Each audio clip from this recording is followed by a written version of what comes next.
എന്താ മോനെ? എന്താ എന്താ മോനെ കരയുന്നേ? മോൻ അങ്കിളിനോട് പറ, എന്ത് പ്രശ്നമാണെങ്കിലും മോൻ പറ. പറ മോനെ. എന്നെ കുറെ ചേട്ടന്മാര് കളിയാക്കി.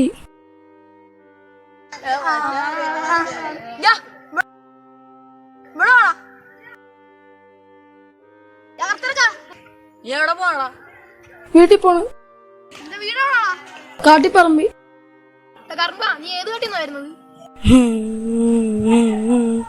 അവരിപ്പോ എവിടെയാ ഉള്ളത്? വാ, നമുക്ക് അവരോട് രണ്ട് വർത്തമാനം പറയാം.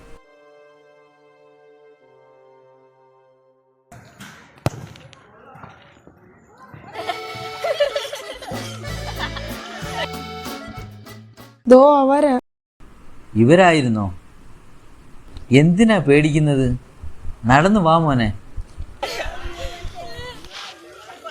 മോനെ, മക്കളെ, നിങ്ങളാന്ന് മോൻ കളിയാക്കിയത്. ഇനി കളിയാക്കിക്കൂടെ കേട്ടോ. കളിയാക്കല്ലേ മക്കളെ, കളിയാക്കല്. നമ്മൾ ആരെയും കളിയാക്കരുത്. മക്കൾക്ക് അറിയാമയ്യ അല്ലേ? അറിയാമയത്തോണ്ടല്ലേ? എന്നാൽ മക്കൾ ഒരു കാര്യം ചിന്തിക്കുക. നമുക്കൊരു നിയമപുസ്തകമുണ്ട്, ഇന്ത്യൻ ഭരണഘടന. ഇന്ത്യൻ ഭരണഘടനയെക്കുറിച്ച്, ഭരണഘടനയുടെ അനുച്ഛേദം 15-1 ഇതിനെക്കുറിച്ച് പറയുന്നത്. ആരെയും നമ്മൾ മാറ്റി നിർത്താൻ പാടില്ല.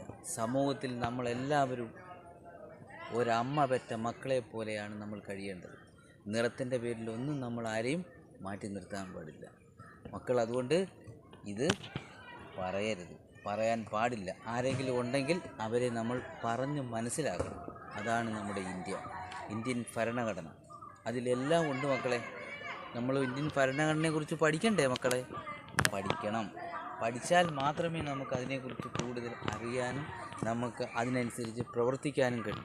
പഠനത്തിൽ നമ്മളെല്ലാവരും മുന്നേറുകയില്ല.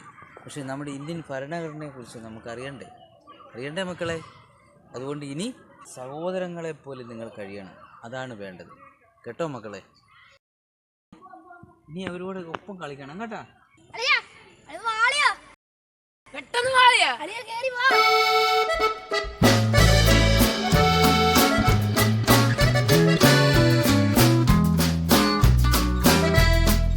കണ്ടല്ലോ, ഇത്തരം വിവേചനങ്ങൾ നമ്മുടെ സമൂഹത്തിലും നടക്കുന്നുണ്ടോ എന്ന് നമ്മൾ നോക്കണം. അഥവാ അങ്ങനെ ഉണ്ടെങ്കിൽ അത് തിരുത്തണം. കാരണം ഇത്തരം വിവേചനങ്ങളെന്ന് പറയുന്നത് നമ്മുടെ ഇന്ത്യയിലെ ഓരോ പൗരൻ്റെയും അന്തസ്സിനെയും ആത്മാഭിമാനത്തിനെയും ബാധിക്കുന്നതാണ്. അതുകൊണ്ട് ഇത്തരം വിവേചനങ്ങൾ നമ്മുടെ സമൂഹത്തിലുണ്ടെങ്കിൽ അതിനെ തുടച്ചു നീക്കണം. അതിന് നമ്മൾ ചെയ്യേണ്ടത് ഒന്ന് മാത്രം. ആദ്യം നമ്മുടെ ഇന്ത്യൻ ഭരണഘടന എന്താണെന്ന് നമ്മളൊന്ന് പഠിക്കണം. നമ്മുടെ പുതുതലമുറയിലൂടെ തന്നെ ലോകം മൊത്തവും മാറട്ടെ. അതിന് ഭരണഘടന നമുക്ക് വേണം. അറിയണം, പഠിക്കണം, നാം മാറണം. നിങ്ങളല്ല, ഞാനല്ല, നമ്മളാണെന്ന് നമ്മൾ പറയണം. നമ്മുടെ പുതുതലമുറ പറയണം. അതാണ് നമ്മുടെ ഇന്ത്യൻ ഭരണഘടന. ഇന്ത്യൻ ഭരണഘടന നമുക്കെല്ലാവർക്കും പഠിക്കാം. പുതുതലമുറയിലൂടെ തന്നെ അത് സാധ്യമാകട്ടെ.